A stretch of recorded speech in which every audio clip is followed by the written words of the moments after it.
สิได้จับใส่เลยทุกคนเด้อจับใส่แล้วจึงเริ่มกอเนาะเสียเวลาพอดินบล็อกหลงเอา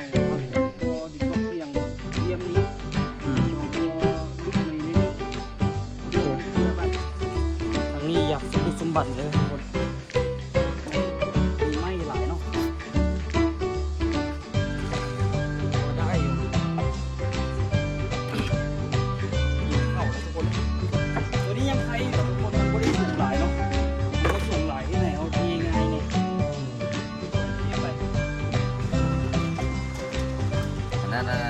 สบายดีตอนเช้าเด้อพอดีออโต้ตื่นแต่เช้ามาเลยโอ้ยขี้มูกตายขี้มูกออโต้เอ้ยมานั่งอ้อยเอแยะยี่นี่แล้วทุกคนเลยมื้อนี้นี่กามาเฮ็ดอันนี้ต่อทุกคนตัดท่อนี่มาละเขียมเฮ็ดเป็นบอลน้ำเข้าเนาะมือวานนี่พอสดเอาเฮ็ดเป็นปองน้ำเสียออกไปละของน้ำเนาะมาแล้วเต้ยที่ต่อก๊อกมาใส่เลยใส่ประมาณนี้เฮ้ยอันนี้ของน้ำโอ้ต่อผิดทางแล้วนี่ต่อผิดทางแล้วเข้าไปมันต้องก๊อกมันต้องอยู่ประมาณนี้พี่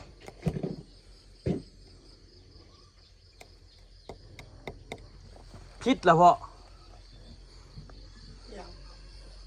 ท่อนี่มันต้องอยู่ประมาณนี้พี่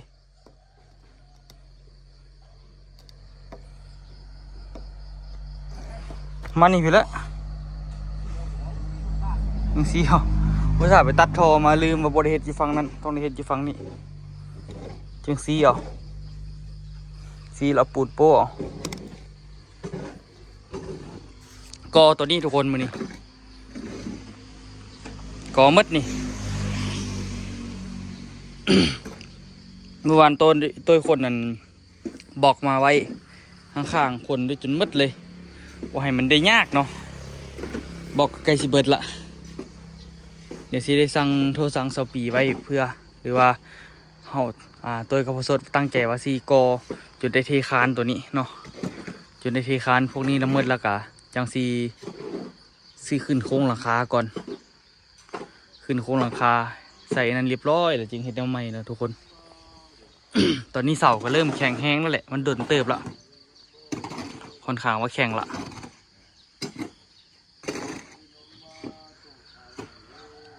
อยากรับเลยทุกคนไม่ได้นอนเลยเมื่อคืนนี้โต้เฮ็ดเส้นห้องเมื่อคืนมื้อนี้นี่บ่เต็มทีแล้วมื้อนี้ตอนสวยคือสิอยากรับแหงอยู่เฮ็ดเวียกก็คือสิเมื่อยไวเอาโต้เฮ็ดเส้นเอาสักเกือบบ่ได้นอนเลยเดี๋ยวเช้านี้ตัวสิมาตอกอันนี้ก่อน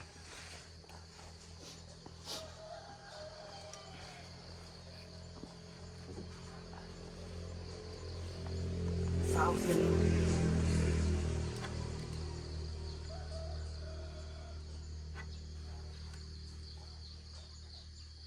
เฮ้ย2 ก้อนดอกซะ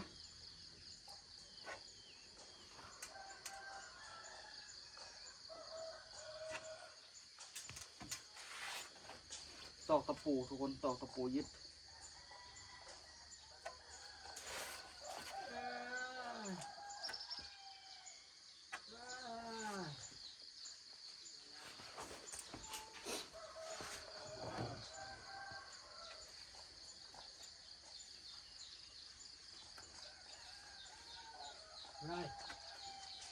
ไร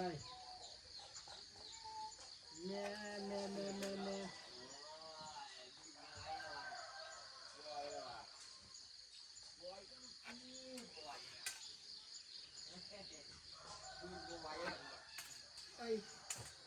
ให้ยังขึ้นอย่างนี้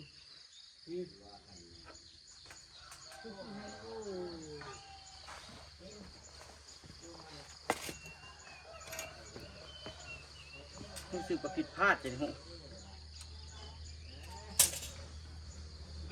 40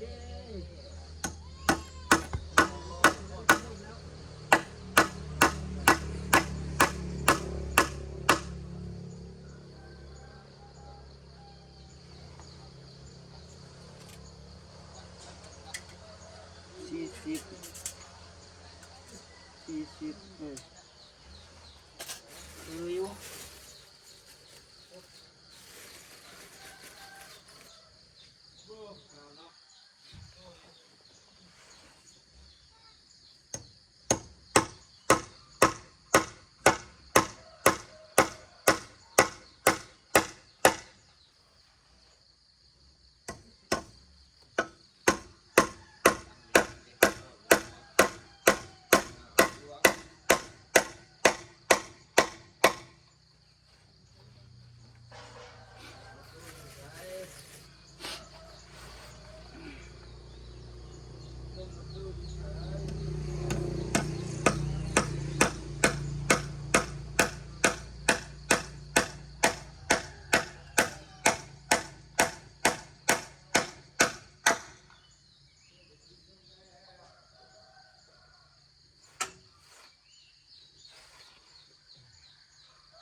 จบเดี๋ยวตอกข้างนั่นแล้วก็ตอกเทิงพร้อมเดี๋ยวสิได้จับใส่เลยเด้อทุกคนเด้อจับใส่แล้วก็จึงเริ่มกอเนาะมันเป็นการเสียเวลา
ประมาณนี้แล้วเนาะ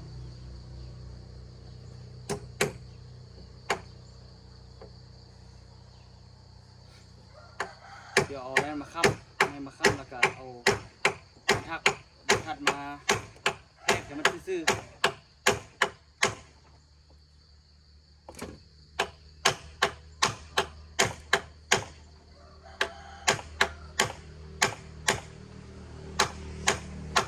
มันแล้วสิได้เมียนไหมเลยทุกคนเนาะเมียนไหมแล้วก็เมียนไหมแล้วตัวเสียดขั้นใดลงนี่เสียดขั้นใดให้มันสะดวกเนาะขึ้นลงมันง่าย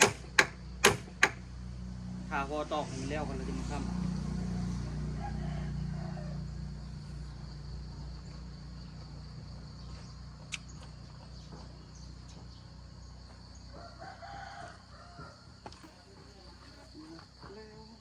ผมทัดมาดิคือค้ำกันเนาะ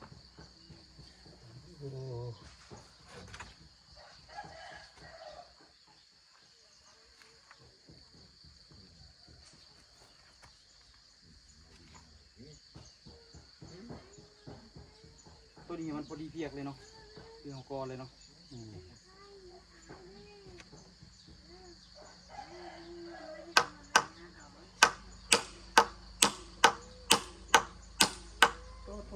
เป็นยังดึกเนี่ยพูด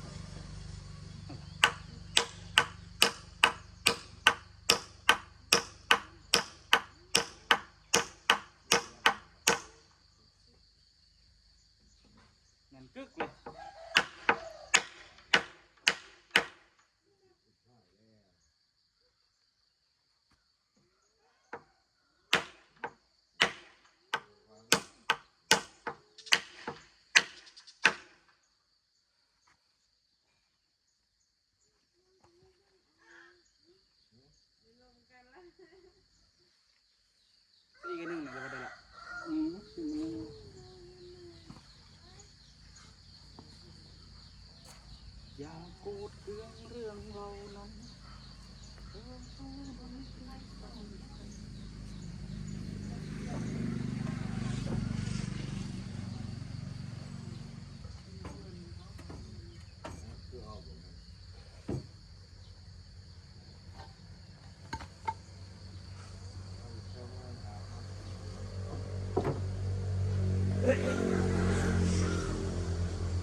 เป๊ะ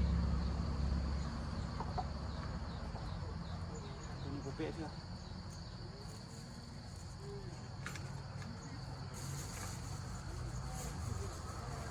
ยกกับหลังนิดนึงดูพอ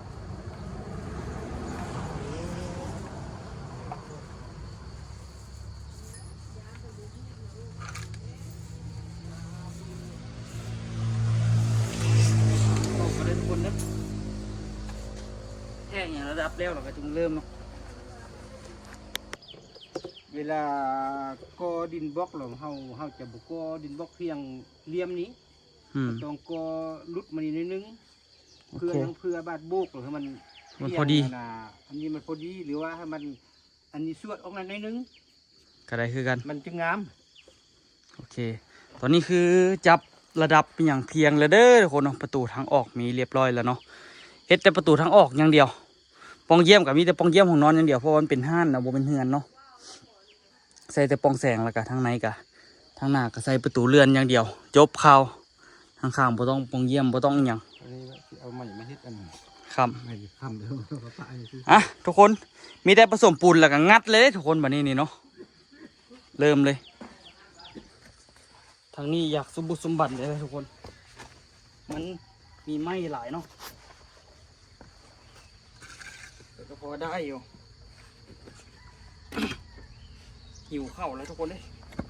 เมื่อวานกินข้าวกับปัญหาหัวพักแล้วมันบ่ได้กินสิ้นกินเนื้อแล้วหิวกันกับมีแหละเมื่อวานนี้มีลาบแต่ว่าเบื่อละ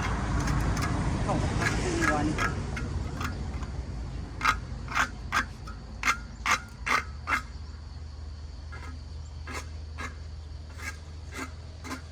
ให้อูออกซิ่งกินซุปแล้วคุณ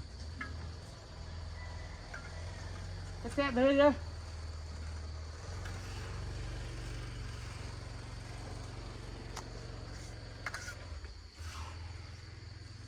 แถวนี้แถวแรกๆมันอย่างจริงง่ายแน่นะทุกคนเฮ้ยแถวที่สองจริงง่ายแถวแรกๆกับบงง่ายปานไหนดิ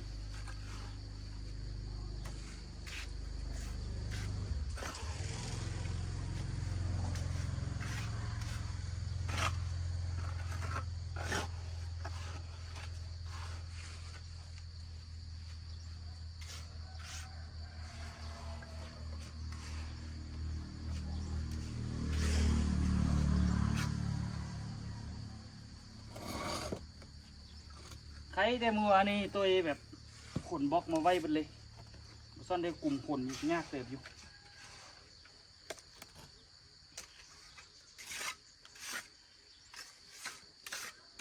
เงยเติบอยู่ได้ทุกคนขนบล็อกมาก็ได้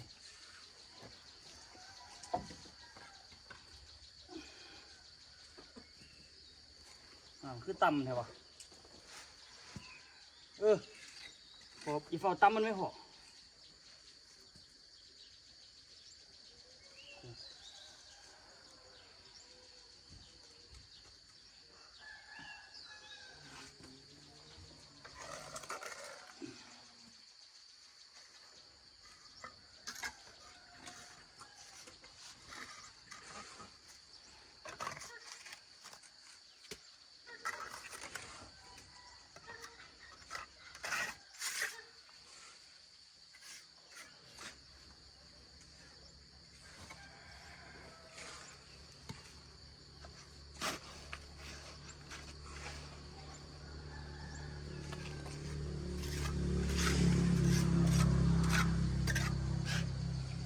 เอาเลยแล้วได้โอ้ไก่ไปมาห้อนเฮือนพี่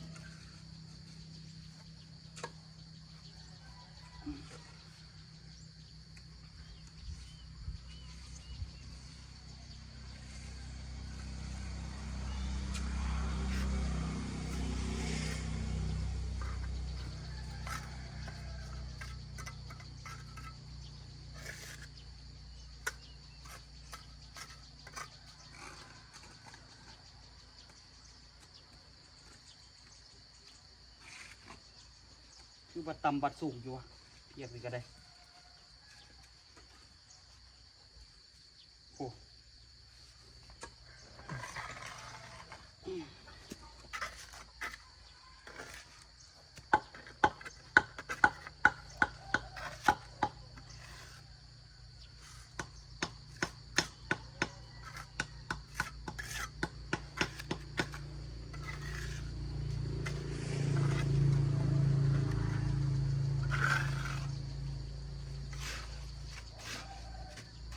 ดีขึ้นกันได้คันได้นั่งเฮ็ดตอนนี้ไปตลอดเลยสุดสุด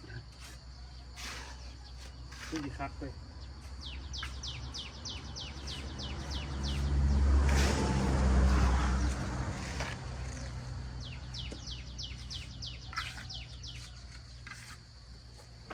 เดี๋ยวลูกละ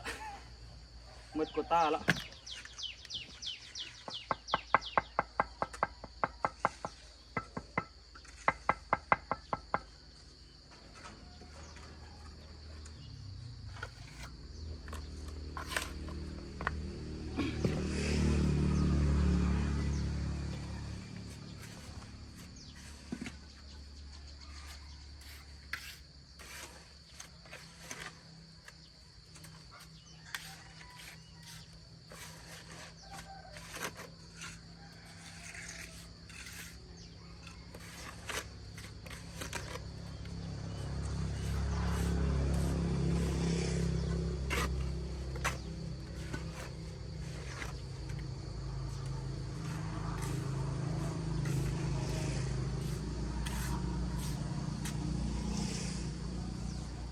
รอได้ทุกคนเด้อโอ้โหสีแล้วสำเร็จหมดเลยเรียบร้อยเนาะเดี๋ยวทีนึงแล้วจนสุดละ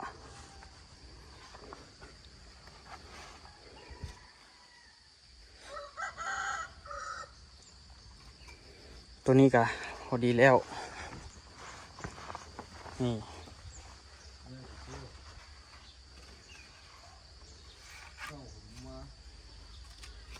เดี๋ยวตัวที่ขึ้นเพียกเลย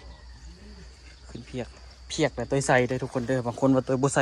ส่ทุกก้อนแหละบ่ใส่บ่ได้เบิ่งดูบ่ใส่ยังไงเพียงปะนี่มีคนมาคอมเมนต์ว่าตัวบ่ใส่เพียกแดมักง่ายบ่ใส่บ่ได้ยังงงอยู่ก็ใส่ตลอดเด้นี่มันหนักเส้นน้อยตอนนี้เด้เพียกนี่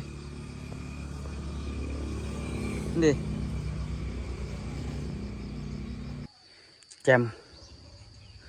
มื้อนี้อาจจะฮอดคานได้นะทุกคนเนาะอาจจะได้แต่ว่าสิได้สั่งบอกมาเพิ่มก่อนสั่งเลยไหนพอบอกหรือว่าเสิร์ฟสำนี้ไปก่อนบอกสั่งเลยบอหรือเสิร์ฟนี่ไปก่อน ซื้อที่มืดเรา บ่ฮอดที่คานก่อนเนี่ย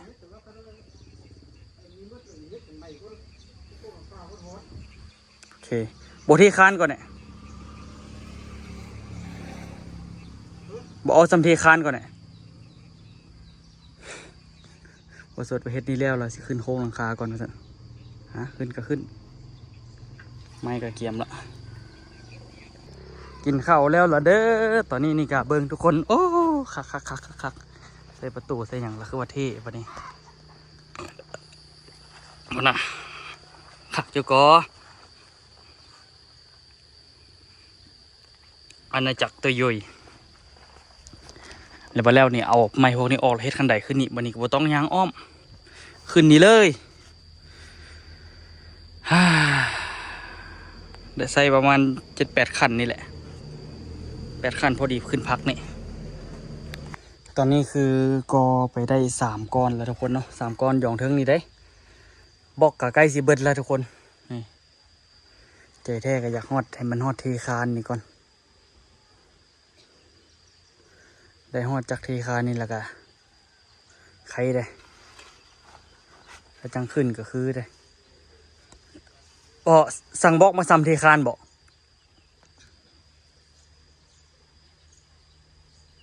มันจิบงวยเนี่ยครับตอกถึงฮะเพราะยานมันกระทบกระเทือนแล้วมันจิงวยมันจิแตกนะ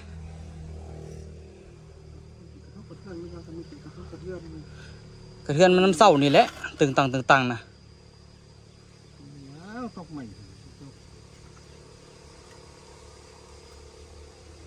ยามเนี่ยขยะอ๋อแถวนั้นแถวสุดท้ายคือว่าโค้งเลยวะ ก่อนสุดท้ายเนาะก่อนเดียวแหละการเดินทีวิธีธรรมชาติเบื่อไอ้วันได้นี่ ตอนนี้ก็ขึ้นมาได้4ก้อนนะทุกคนเนาะได้ระดับแล้วเด้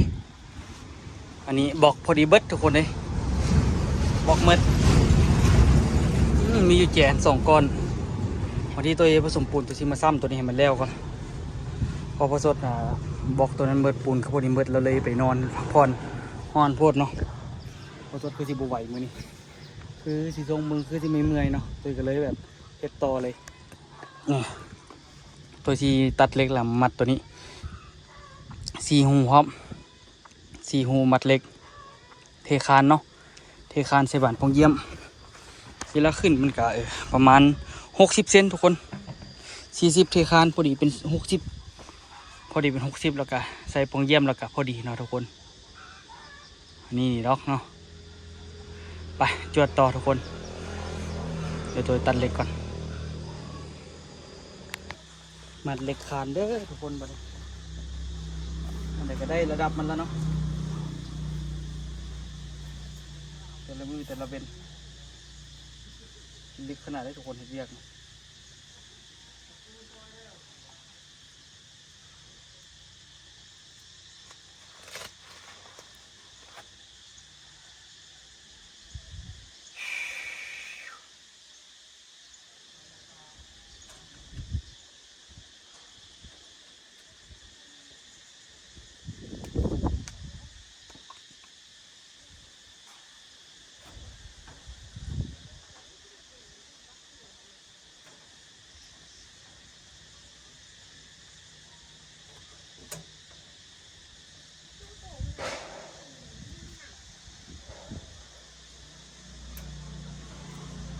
มัดเล็กเห็นมันสุดเนาะ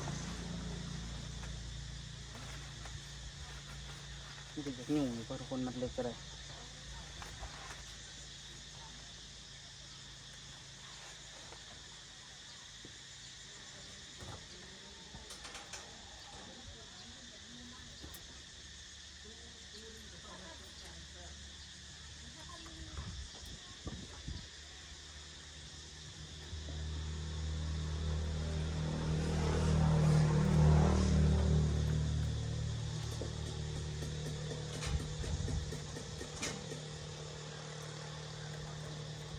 เอาไม่ได้ตัวนี้เราไปสิ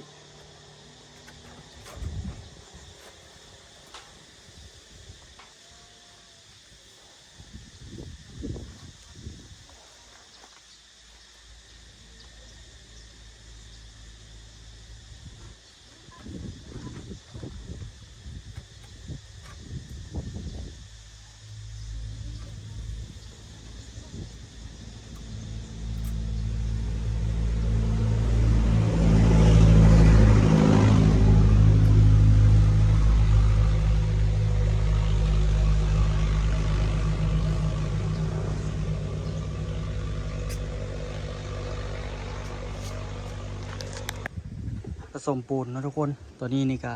สิได้เทคานตัวกอตัวนี้ซ้ำเรียบร้อยแล้วบริเวณเพียกเลย3 ก้อนทุกคนเนาะ3 ก้อนกันเจิดเลยเพราะว่านะบริเวณเพียกแล้วมันแบบบนต่ำบนลุบเนาะแต่ก็บ่เป็นอย่างเท่าทุกคนเดี๋ยวเขากอตัวต่อไปเขากับแปลงปูนเนาะได้ไปแหละทุกคนเนาะตอนนี้นี่กาเกี่ยมเทคานอัดเพื่อซีไซบานประตูปองเยี่ยมนะทุกคนเนาะอันนี้เขาใส่ปองเยี่ยมเลยเขาได้เทคานหยองทุกคนนั่งบนได้กับบมีบนพมมือนี่เนาะมันแดดซื่อเด้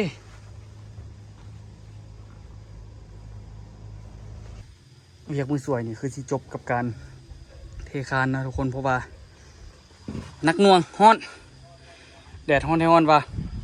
ให้พอสดเอาน้ำใส่เดี๋ยวตัวแบบเอาปูนเนาะเดี๋ยวก็แล้วทุกคนเนาะโอ้ลิขสิทธิ์มาเต็มเลยแหละเพลงเนาะนี่ตอนนี้นี่ก็ให้พอสดเอานี่ใส่แล้วตัวก็สิเอาปูนใส่เนาะทุกคนเนาะค่อยเฮ็ดค่อยไปเดี๋ยวมันก็แล้วโอ้ยเอาหลายๆเดี๋ยวค่อยกบเกินลิขสิทธิ์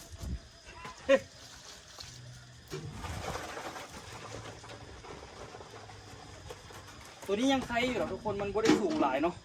มันก็สูงหลายที่ไหนเอาเทง่ายเนี่ยค่อยเทไป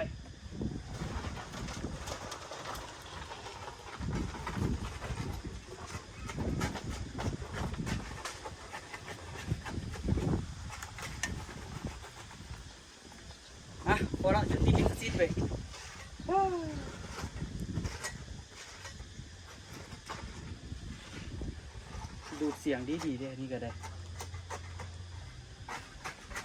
ของเราที่บุตรเดี๋ยวปูนเพิ่มก่อน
เรียบร้อยเนาะโอ้โหดึงนี่แหละไปผสมมาใหม่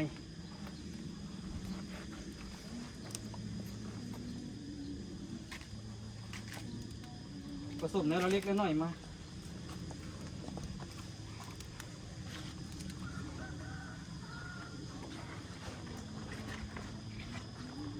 ตัดบ่อยๆเนาะ